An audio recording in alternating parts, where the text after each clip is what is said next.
در دهه جاورز سفرجان قابلوف وظیفه رئیس کمیته محله را به دوش دارد. روزهای بارشات و برف و باران تشویش او زیادتر است. دهه آنها مکتب ندارد. از همین سبب کودکان در مکتب دهه همسایه با تحصیل فرا گرفته شدند. تا دهه همسایه کودکان مسافه زیاده از 1 کیلومتر راه را طی می‌نمایند. در چنین روزها رفتن کودکان به مکتب دشوار می‌گردد. با وجود مشکلی ها اما که سفر کودکان را تاکید می نماید که به مکتب روند. آنها از مشغولیت های درسی خفا نمانده سواد آموزند.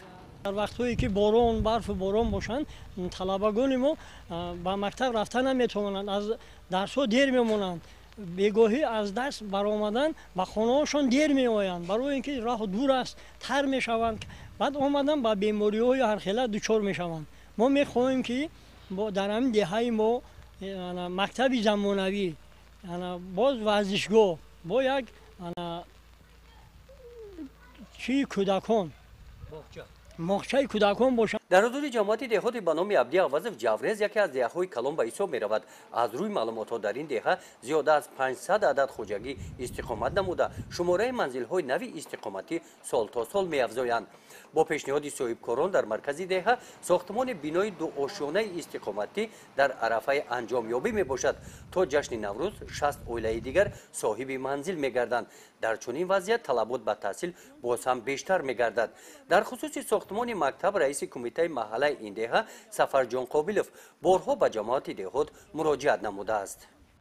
وعده دادم به ما زمینش رو با شهروندان مصلحت کرده جدا کردیم. با هم دهگان مصلحت کردیم که یک زمین پرزیدنتی داشتن، در هم پرزیدنتی او با حاصل گرفتن نمیتوانستند.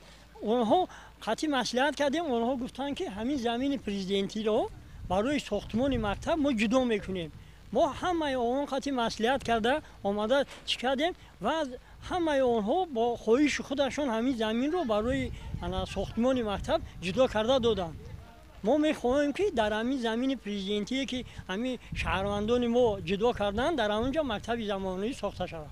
ساکنان دهه جاورز طبق دستور مقامات اجرایی حاکمیت دولتی ناحیه واسه با مسئله بنیاد انشاءات معارف و تندرستی تعمیر و بازسازی راههای بین دهه اهمیت اولین درجه میدهند. با دستگیری آنها 3 کوپرک بین دهه که در حالت ویرانه قرار داشتند تعمیر کرده شدند. بنای مرکزی سلامتی دهه طریق اشر با دستگیری خود ساکنان ساخته شد. با دستگیری صاحبکاران دهه صاحب حمام زمانوی گردید. در آباد و زیبا گردانیدن محل زیست، تازه کردن پرتوها از ساحل زهکش و جویبارها، کبودیزار نمودن محیط محل ساکنان سهم ارزنده گذاشته ایستادند.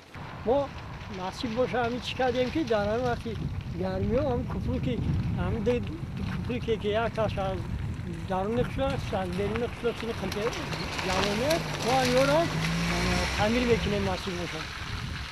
با دستگیری همین شهروندان دهه همین کپروکا رو ما تعمیر کرده چی میکنیم. با اعلام گشتن سالهای 2019-2021 سال رشد دهات سیاحی و هنرهای مردمی ساکنان دهه امید به آن را دارند که دهه آنها صاحب مکتب، باغچه اصلی و میدان ورزشی خواهد گردید. گزارش خواجه نظریف خدای نظر ظهروف از ناحیه واسه برای برنامه اطلاعاتی نوید.